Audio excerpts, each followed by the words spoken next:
Now, if you give me a second, I just have to finish composing this hilarious tweet, and I will be ready for the show.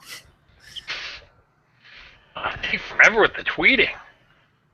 Well, it's got to be right. I only have 140 characters, and also, I'm trying to look like I'm pathetic, but not too pathetic.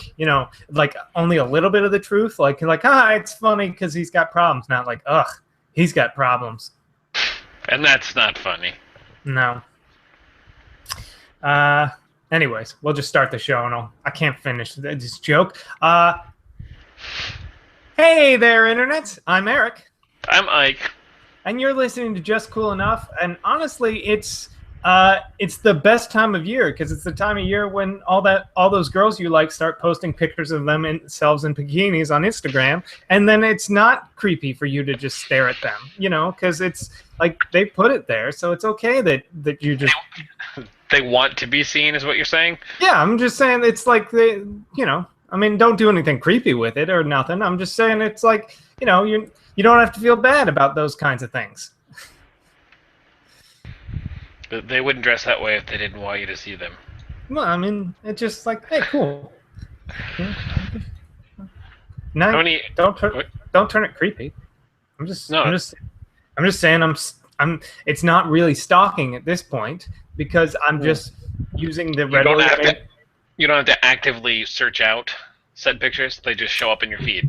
Yeah, I'm not like, finding a picture that they posted and then tracking back into their their whatever photo bucket and then finding the pictures that they don't want people to see or anything like that. No, they know I'm following them on Instagram. Otherwise, so it's not like I'm looking at the Instagrams of people. They could, even if I was, they could block that if they want. So it's not weird, guys. It's not. Stop saying it's weird. It's not weird. Yeah. It's not weird. Yeah, I believe you. No, yeah, totally. You sound real skeptical. Anyways. No, I always sound like this. Oh, thank God. That's a speech impediment. For a second there, I thought you were just being super sarcastic all the time, but never. Cool. So it's Just Cool Enough, and guess what? We're a day late and a Joe short. Yeah, I apologize for being a day late. That was my girlfriend's brother's birthday, and we went out. I mean, it was technically tonight, but then he realized he had to work, so we went out last night. And then I realized, like, an hour before, there's like, the show's tonight. So then I called Joe. Joe's like, I'm not on the show tonight. I'm like, oh, that's right. I have to call Eric directly. Oh, no. No, I'm just kidding. So I called you up, and you were like, all right. Yeah. I was like I kind of wanted to just, it was like, I was putting off doing something all day. Now I got all this free time. Might as well do it. I thought it would be a fun idea to take my graphics card and 2 hard drives out of my new computer, and then place them in the old computer and then test to see how well they hold up. The problem is, like, there's like when you're switching things, like CPU, motherboard, like whole new thing. It didn't want to like just boot like normal. It kept like throwing errors at me, not letting me do it, and I didn't feel like figuring it out. And then I also realized that while it would be a fun test, my old computer is almost literally half the machine my new one is, because my new one is 4.4 gigahertz processor, old one 2.4 gigahertz. And this is a 8-core, that's a 4-core. Not that cores are super important in processing speed, and then like this PC 16 gigs of RAM, the other one 6 gigs of RAM. So I was like, the whole point of this was to test to see how well things like modern video games hold up, and I don't think I can play modern video games. Even slapping my GTX 980 in there is not gonna get the game. I don't think I can boot Witcher on my old PC. How long do you hold on to your old PC parts for? I kind of got into the habit of doing it after high school.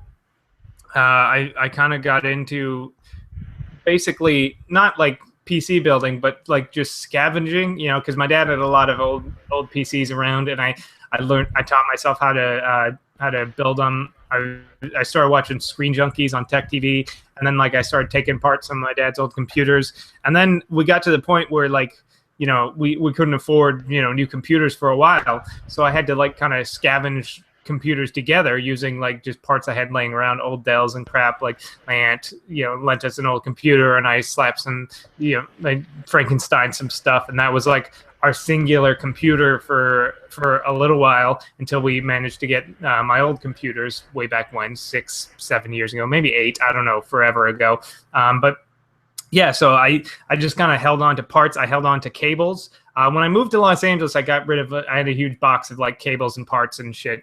I got rid of that. But now I have some of that now. But I know now what is useful and what's not. Like all the extra cables for when I bought a new power supply, those might come in handy someday. But like little like USB things for shit that I don't use anymore. Like I got rid of all my old wireless routers that I don't use anymore. I got rid of all that. So I still hold on to stuff, but I get rid of it when I need to, because I probably should get rid of this old, like I have like 3 graphics cards that I like. One is shitty. I mean, it's like it was like good when I got it, but it died after 2 years, and I should just get rid of it. And then the other 2 are much older and less powerful. And I guess the old tower I don't need anymore. I thought like maybe I'll use it for something, but at this point I realized that it doesn't have any parts worth using. Like maybe I could turn it into a media server or something, but at this point I really have no point to use it anymore. So just somebody's gonna, you're gonna pass away someday, and somebody's gonna go into your house, and there's gonna be spare computer parts everywhere. Yeah. Computer order. Because I mean, for a while it kind of became a habit of like Frankenstein stuff together. Like I remember, this had to be a long fucking time ago, like maybe as much as 10 years ago, maybe more, because this was, it had to be more than 10 years ago, because I remember the computer that I put together had a 5 gig hard drive. That's how long ago this was. So now you just plug in a flash drive and you can get twice as much.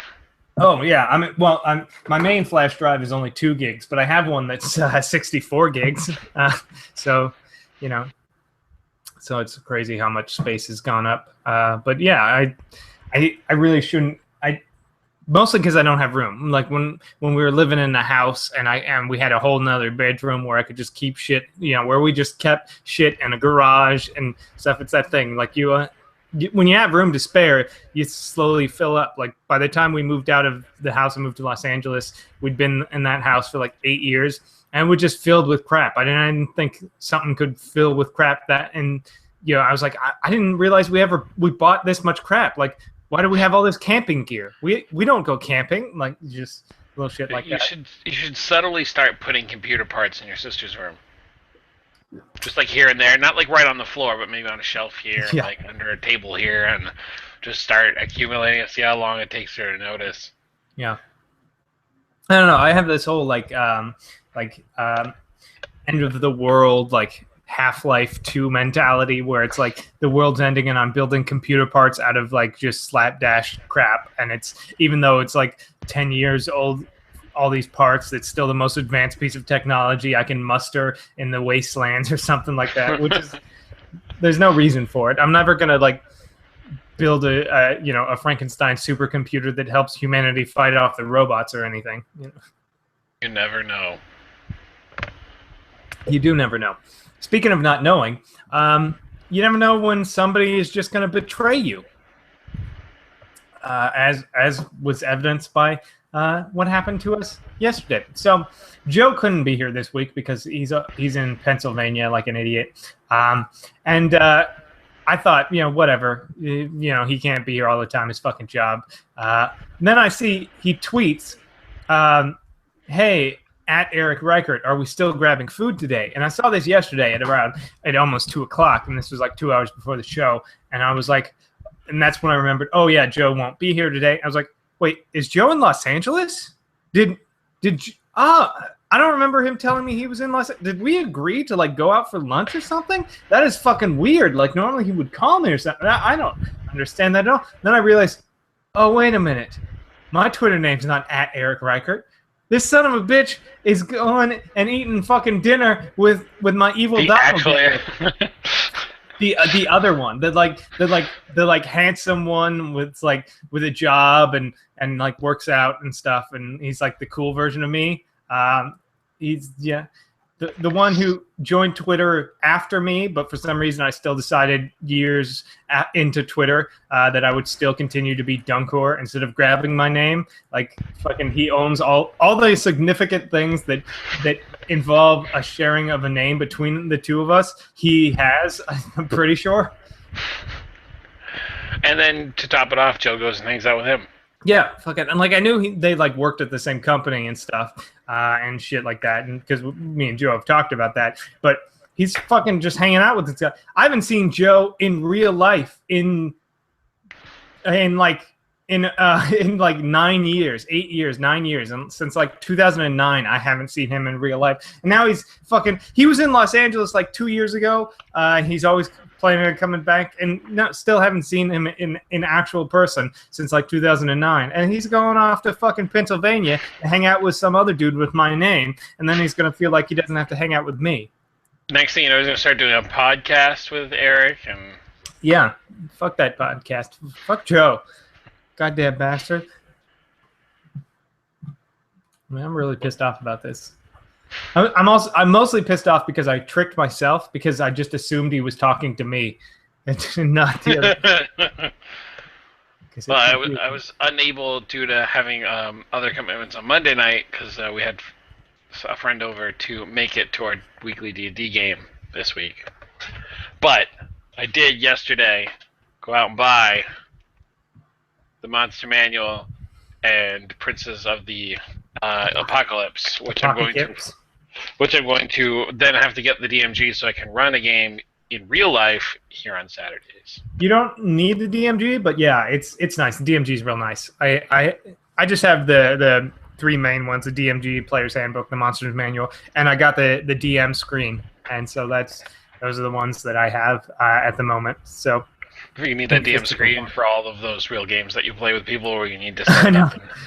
Which I don't do. I wish I did. I keep trying to like convince people to play, sort of, but as I do with everything, as sort of sarcastically as a joke, so that I can't be hurt. Like I protect myself so that they don't think I'm seriously asking, and even though I am, and then they don't give serious answers, or I don't give them the opportunity to tell me no. But you know, because I'm a perfectly well balanced person, as we've established many times in this episode already. Do you want to play Dungeons & Dragons with me? No, that's okay. Anyway, I don't like that game. No, it's usually like my improv group. We are supposed to the Cree from our school is that we have 3 practices a month and then 1 group hangout. Like that's like mandated that we're supposed to. And we're always like, hey, what should we do? And we're like, yeah, we went and played pool one night, and then one night we were like, yeah, let's all go bowling and stuff like that. And I was like, yeah, maybe we could play D&D. No, I'm kidding. That's stupid. That's a stupid suggestion you guys want. And they're like, yeah, maybe that sounds fun. I was like, yeah, it's gay, Well, I have a ludicrous amount of dice, and so that's the only upsets me about playing online is having all this dice and no reason to use them. Yeah, I bought a giant pack of 100 dice, and I went to 3 real life games. So that was so I got my money's worth for it. whatever it actually cost me, I don't know, $25, maybe less. Not worth it probably in terms of how much I spent. $8 a game. Yeah, $8 a game. Not including the $5 a game I had to pay to at the game shop for the games I attended. So, yeah, that's interesting. But luckily, I'm not one of these losers who plays Dungeons and Dragons all the time. Yes, I have my weekly Monday games, which I show up to, and not like some other people. And I'm constantly trying to get my friends to play Dungeons and Dragons with me. But I'm not some loser. Also, the 4th of July is Saturday, and I'm staying indoors, and I'm playing a one-off 4th edition game. So that's is that with the same crew? Yeah. Well, asking about something on Saturdays, I thought.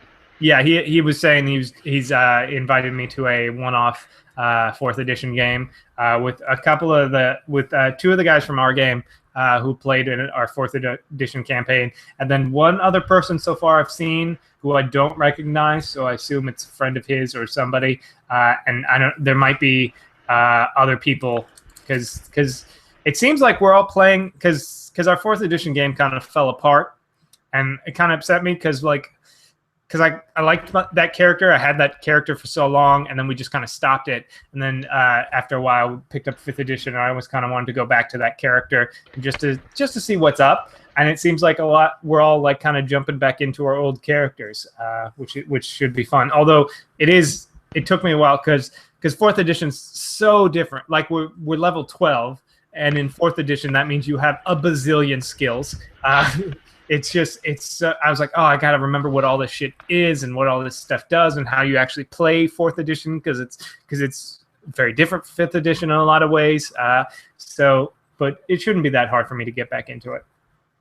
I'm excited. Oh. I'm kind of hoping that my dwarf dies or something, or like retires or does something, because we just kind of stopped. So if he could have like a cool ending, then I would be okay with not playing it. Closure to your character.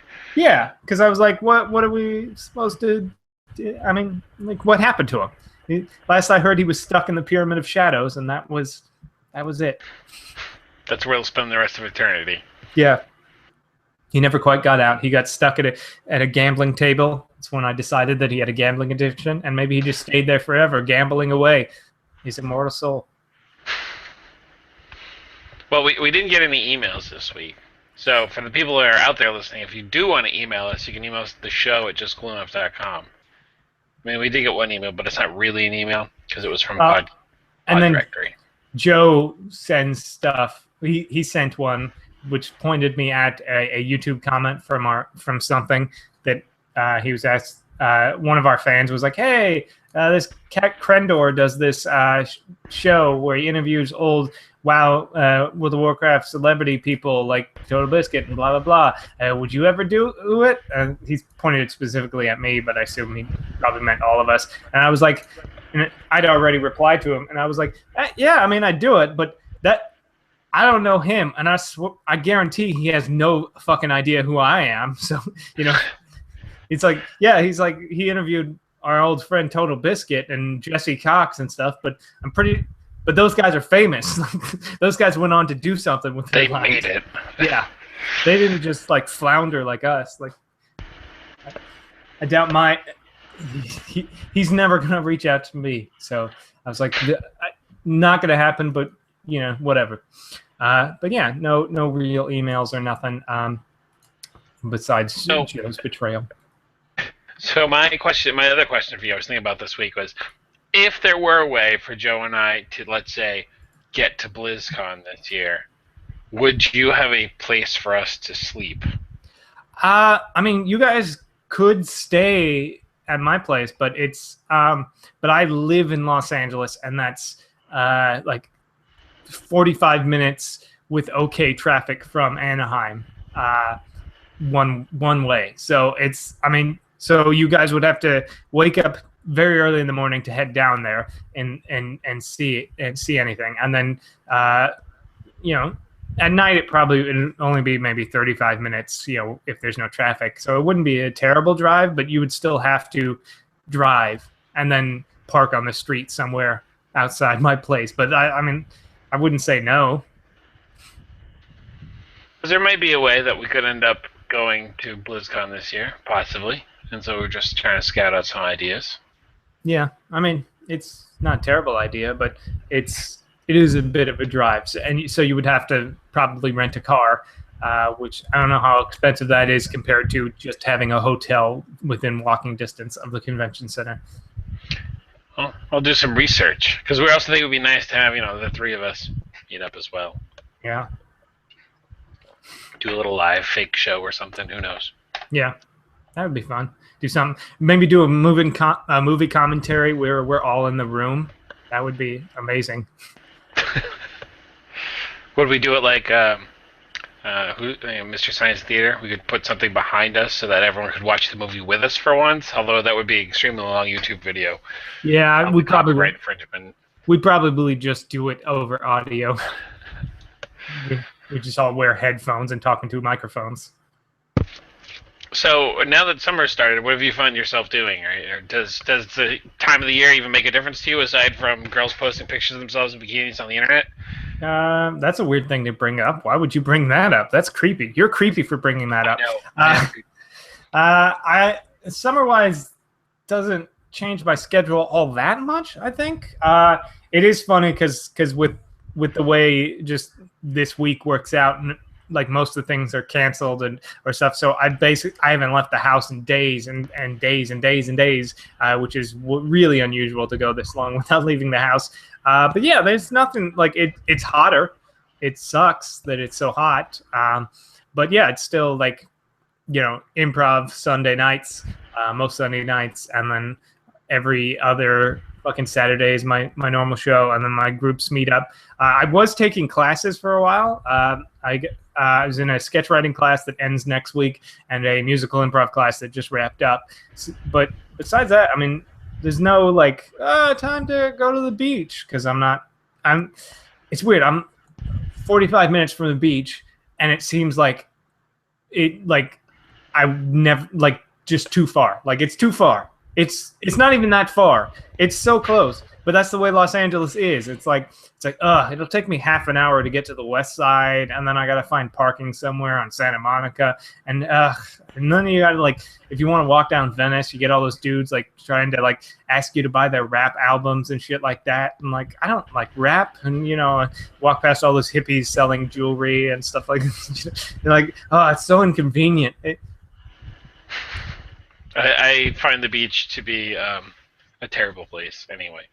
Yeah. Too much sun and too much sand. I don't like sand. And then you get for some reason when I go in the water, I get out. I feel like I'll prickly when I put a shirt on. I just hate the beach. So I'm perfectly fine staying inside.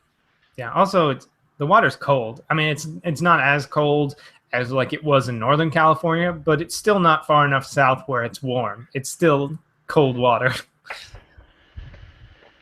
Yeah. No. Well, my girlfriend's father yesterday asked me, saw me in the basement of an apartment complex, and he said, so it's summertime. Are you going to get, like, do you have any plans for the summer? I was like, nope. He's like, you're not going to, like, I don't know, get a job where you can make $2,000 or $3,000 extra? I was like, nope. I'm like, my plans are to stay inside and enjoy the fact that I don't have to.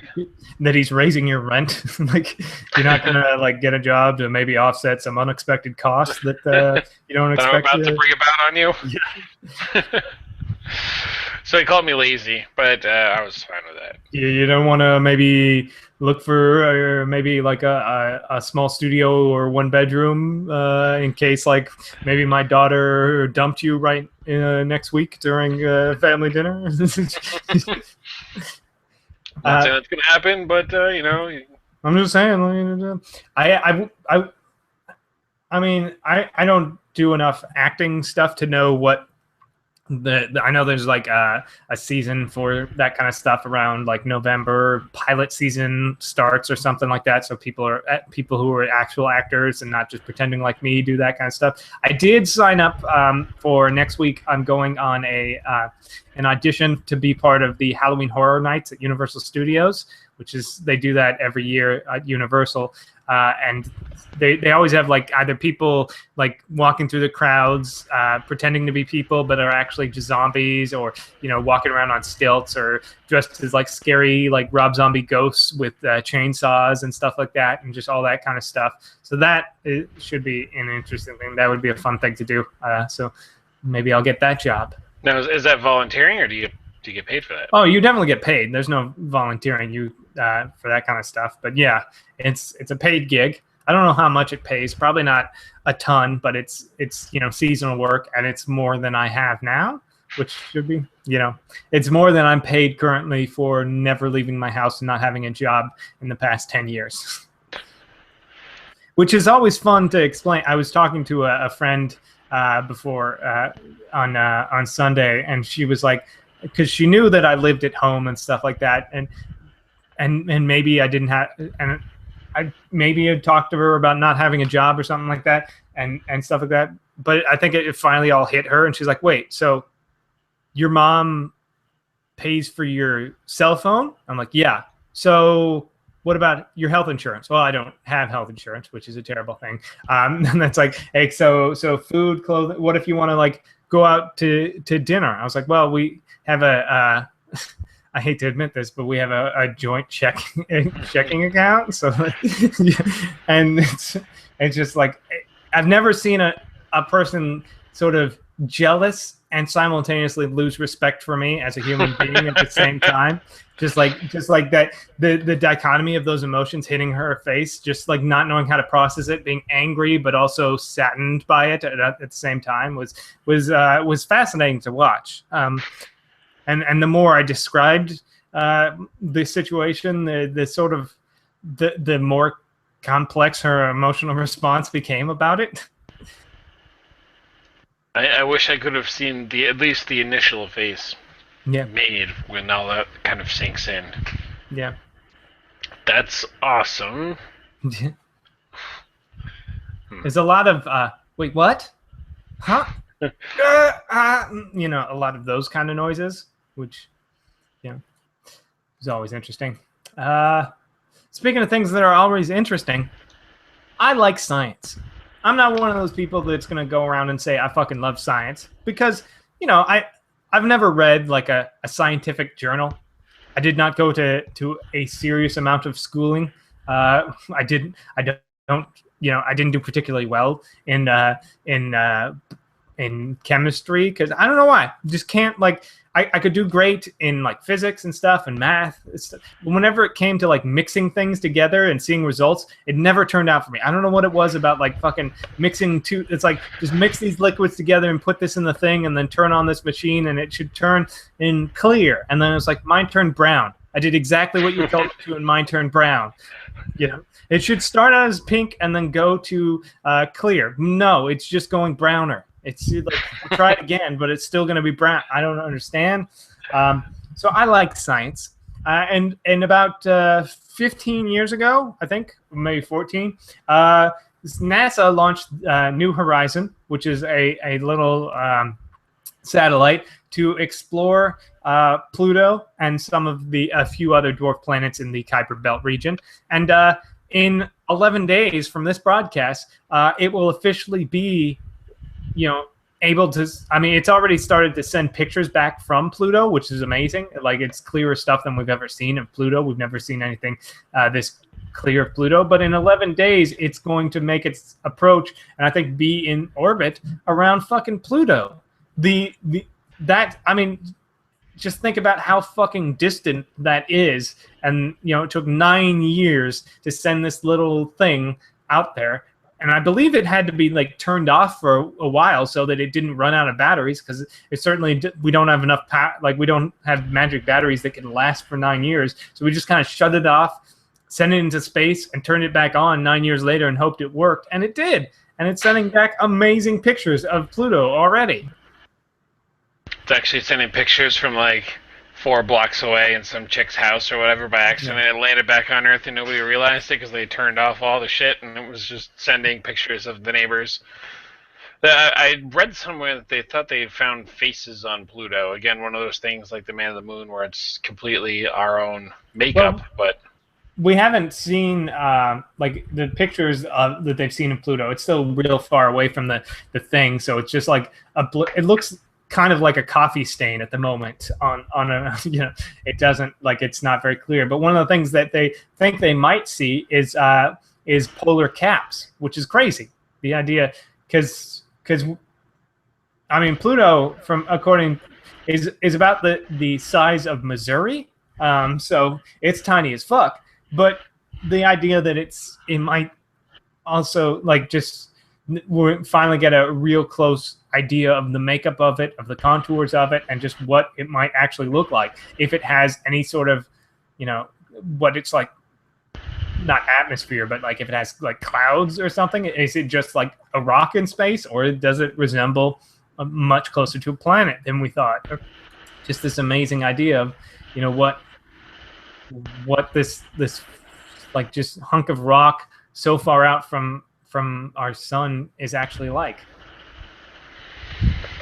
Do you, I guess, what is it that you find so interesting about this? Why is this cool to you? because I mean, it's it's just the fact that we sent it out. It's been 9 years later, so it's the idea that somebody did like a time capsule idea, or is there something really cool that you find about Pluto? Or well, I'm always been a big fan of space and space travel. And that kind of stuff. I love science fiction, and all that's like reading up on Apollo and those programs and stuff like that, and just the idea that we are finally seeing this planet. I mean, it's not a planet anymore. We've declassified dwarf this planet? planet. Yeah, it's a dwarf planet among other dwarf planets now. But just the idea that we are finally just seeing, that, like in our lifetime, we're seeing this.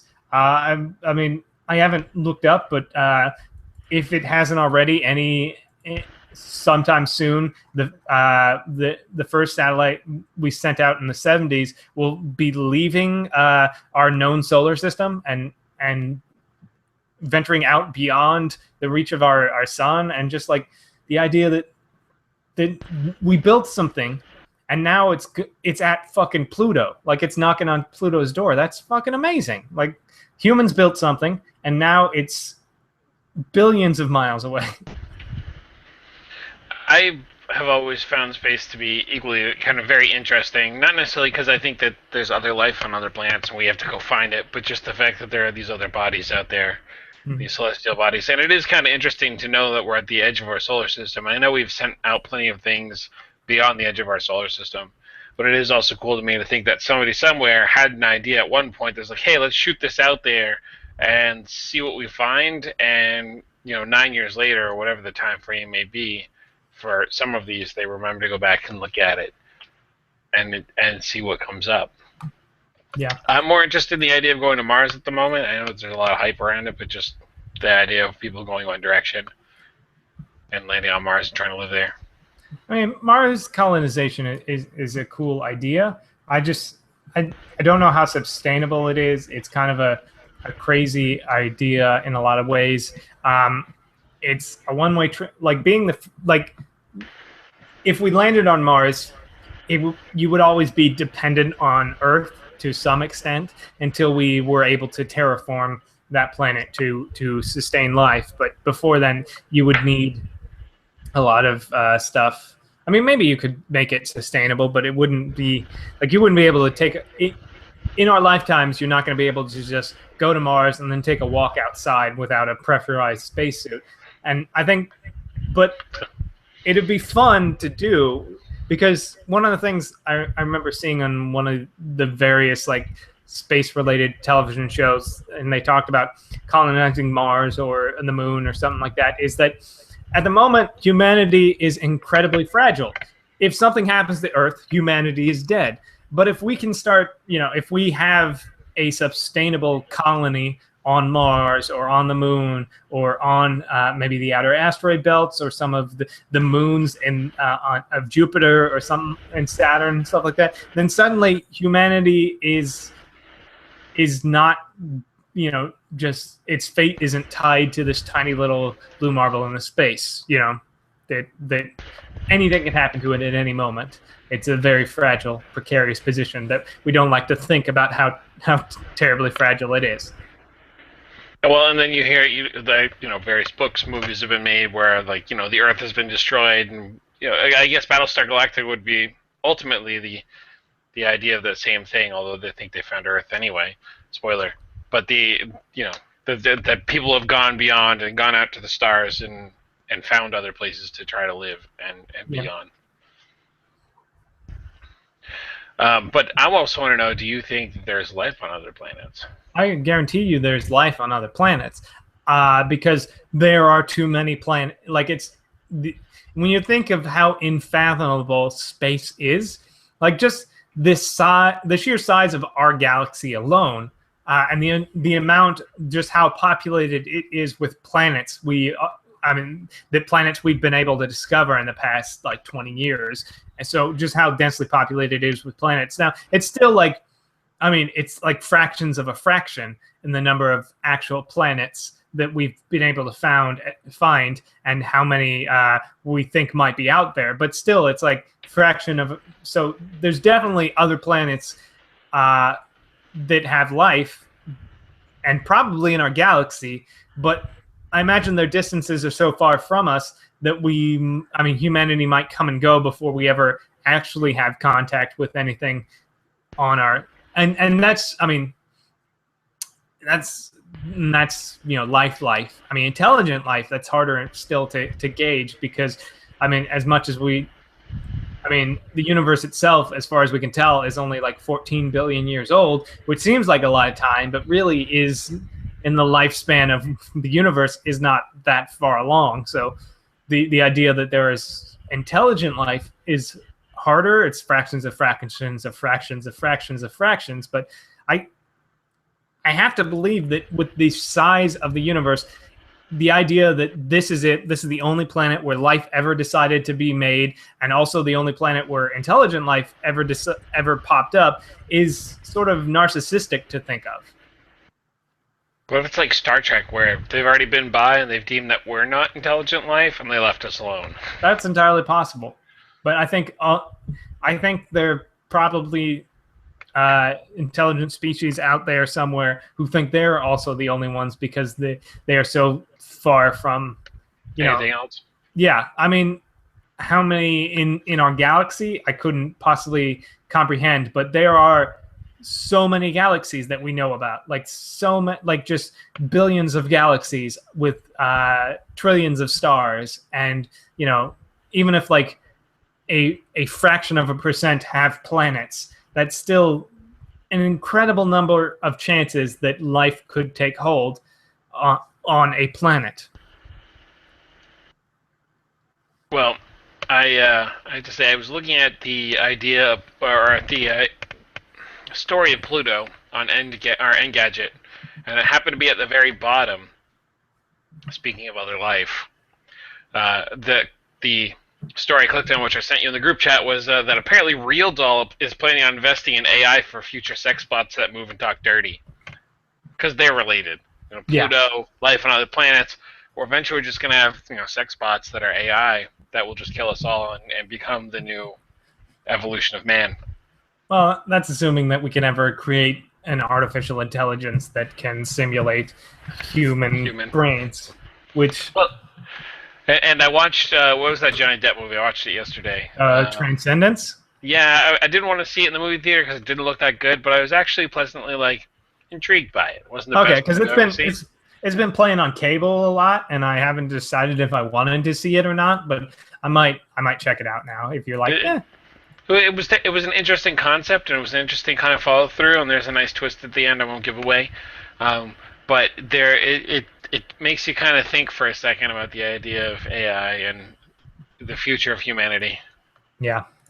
Well, as we all know from Caprica, the Battlestar Galactica prequel, that AI comes when a moody teenager kills herself, and then her dad makes her a robot, and then she invents Cylons.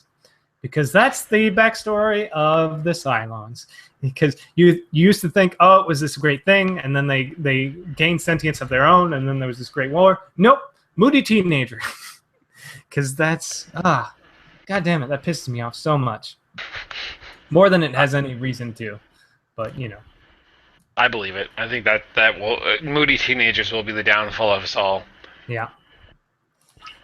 Speaking of downfalls,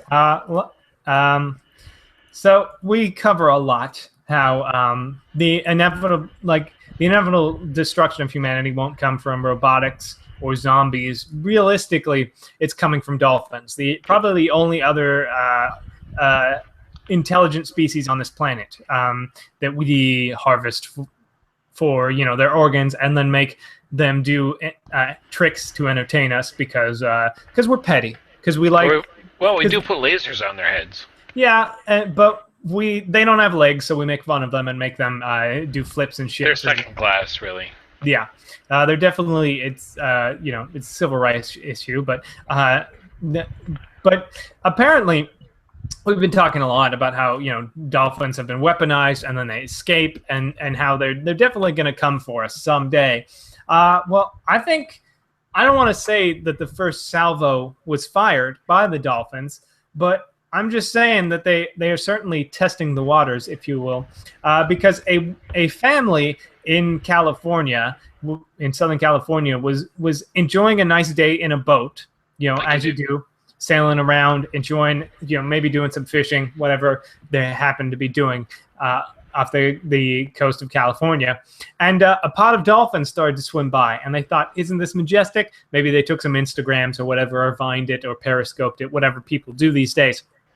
And then one enterprising young dolphin decided that he was going to take matters into his own hands and leaped from the ocean onto the boat and began this flopping around violently, breaking the ankles of the mother of this family. Thankfully, later,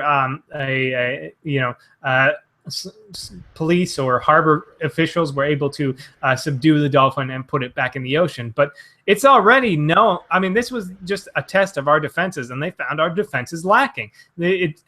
How easy is it for a dolphin to get on board? If that dolphin had been equipped with weapons, as they are wont to do, then I mean that we might not have. We just might have seen a smoking crater. I mean, what if this dolphin had a suicide vest or a laser cannon? We don't know. I think it's the beginning of the end, really. I mean, I think it's not enough people have looked. People are making a lot of jokes recently because some dude at a Volkswagen plant was killed by a machine, and they said, "Oh, robots killed this guy," and blah blah blah. Isn't it funny? Skynet, Skynet, Skynet.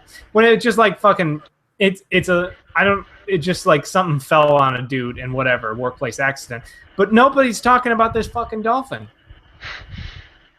Well, I think that's exactly what they want you to do, is not talk about, like, it's a subtle way of, like, shifting people's attention away, because they're like, oh, what is a dolphin going to do? And we give these computers the ability to do things, and then Are you saying that the dolphins not only are after us, but have internet now, and have planted false stories about robot attacks in the news media to distract us from, keep us, worried about robots and not worried about dolphins?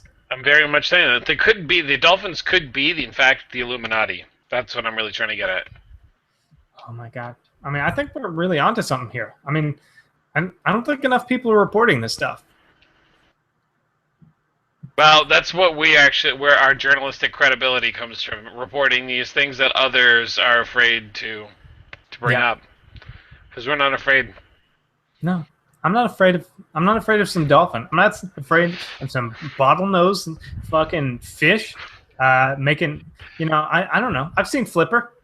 You know how you kill a dolphin? With a fucking fishing net. Like, they're not that hard. I saw The Cove, that brilliant documentary about about how Japan's the only country in the world with proper dolphin defenses, and just how great Japan is on dolphin security. If you haven't watched it, it's a great documentary about how Japan is the only country taking dolphins seriously and is doing something to fight back against the dolphins, who are clearly trying to destroy humanity. You should check it out. It's probably on Netflix. But yeah, I mean, this makes a lot of sense, because why all of a sudden do people hate SeaWorld? People are going after different people. I mean, they started in the 80s with that dolphin safe tuna, and now, like, fucking, I think this is all, it's a very subtle plan. I think dolphins are taking their time with this, but I think they're slowly... But you don't want to rush it, because nobody, people could come back and start to see it and, like, react to it and maybe stop it, maybe.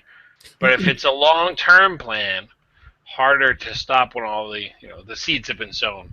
Yep, you keep the points far enough away, and then people can't connect the dots because they don't see that they're, you put them together, and then people can connect the dots and see it shaped like a dolphin. But you keep them far apart, people are just like, a bunch of weird dots every once in a while. Well, I think at first it was, if we trace back the history, I think it was originally dolphins versus tuna. And they finally got us to eat tuna, and then they made dolphin-safe tuna because they didn't want to get caught up in it. Yeah. So they figured out how to eliminate tuna, and now we're next. Yeah. Logical jump. It's the only logical solution. Speaking of completely logical solutions, thankfully, North Korea, or as we like to call it here, Best Korea, has come up with a solution for most of what ails you. Apparently, Kim Jong-un, the glorious leader of the one true Korea, has unveiled that his scientists have developed a drug that this injection that can cure not only AIDS but Ebola and cancer in one miracle drug. Praise be him.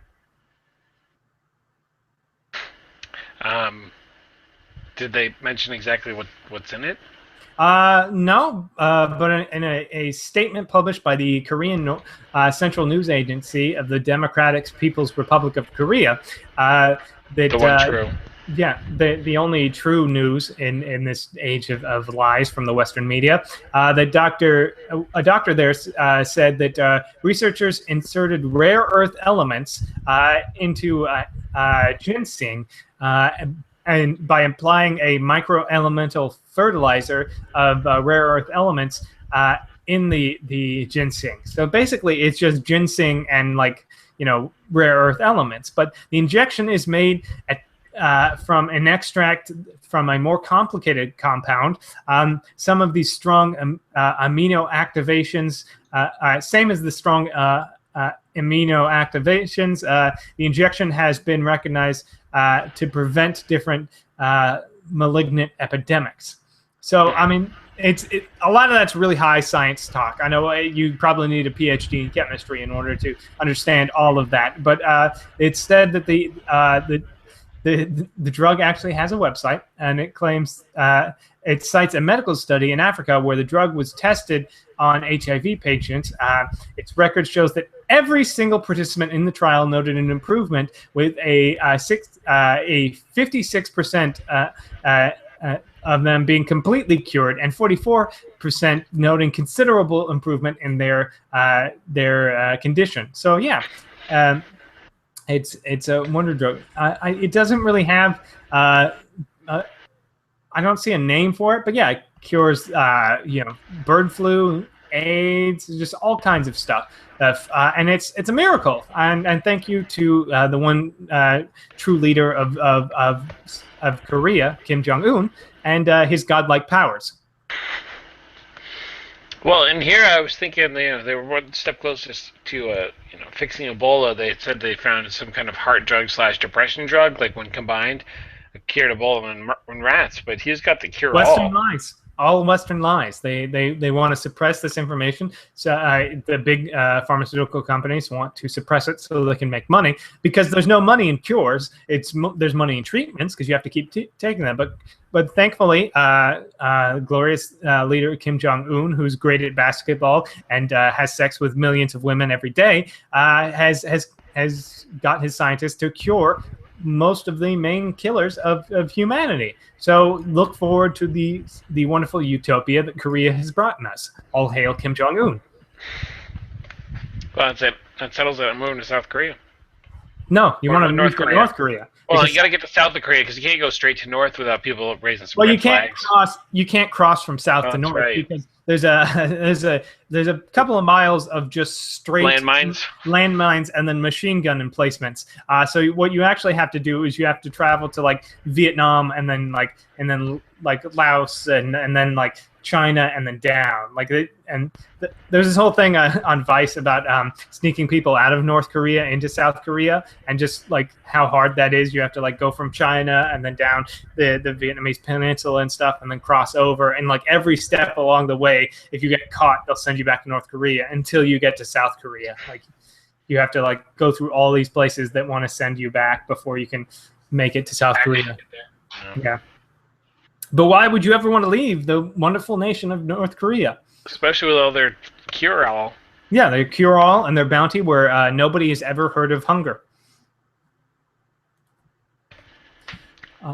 Speaking no one ever hearing about things, no one's ever heard of us, so let's stop talking about all this horse shit and start plugging each other. Yeah, but I love it when we just suffer with Joe's not here. Yeah. In silence. We complain we complain when he's not here, and we complain when he is here. There's really no. They need a cure-all for Joe. That's what we need. Maybe we get Kim Jong-un on the show. Yeah. Done. It'd be wonderful. It would be a wonderful opportunity for us.